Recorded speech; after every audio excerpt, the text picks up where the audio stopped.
প্রথমে আমরা এক গাড়ি ভালো গোবর নিয়ে তার মধ্যে জায়গায় জায়গায় ফুটো করে ইস্ট সলিউশন দিয়ে দেবো। 2-1 দিনের মধ্যে এরকম পোকা তৈরি হয়ে যাবে। এরপর তার মধ্যে শুকনো ডিটিজিএস নিয়ে ভালোভাবে উপরে ছড়িয়ে দেবো। ডিটিজিএস হচ্ছে একটা খুব সুন্দর খাদ্য উপাদান যা অণুজীবরা খেতে খুবই পছন্দ করেন। এটি মোলাসিস দিয়ে তৈরি প্রসেস করে, ফলে এটা মোলাসিস থাকায় এটা খুব ভালো একটা প্রিবায়োটিক এজেন্ট হিসেবে কাজ করে। এটা গোবরের উপর ভালো করে ছড়িয়ে দিতে হবে।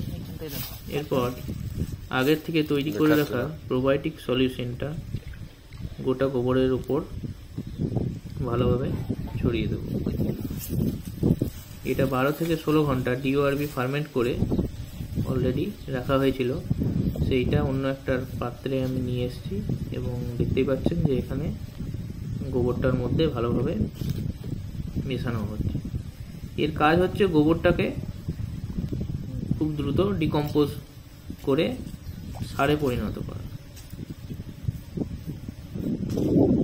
ডাইরেক্ট গোবর যদি আমরা জলে ঢালি তাহলে বিভিন্ন রকম প্যাথোজেনিক ব্যাকটেরিয়াল লোড এবং বিভিন্ন রকম ব্যাকটেরিয়াল যে ফাঙ্গাল ইনফেকশন সেগুলো বাড়তে পারে, গ্যাসের সমস্যা হতে পারে। তো এই ডাইরেক্ট গোবর আমরা ইউজ না করে যদি এভাবে অলরেডি আগের থেকে ফার্মেন্ট করে দিই তাহলে অনেক উপকার হয় এবং সেটা 100% কার্যকরী হয়। তারপর একটা লেবার নিয়ে সেটিকে ভালোভাবে মাখিয়ে নেব পা দিয়ে।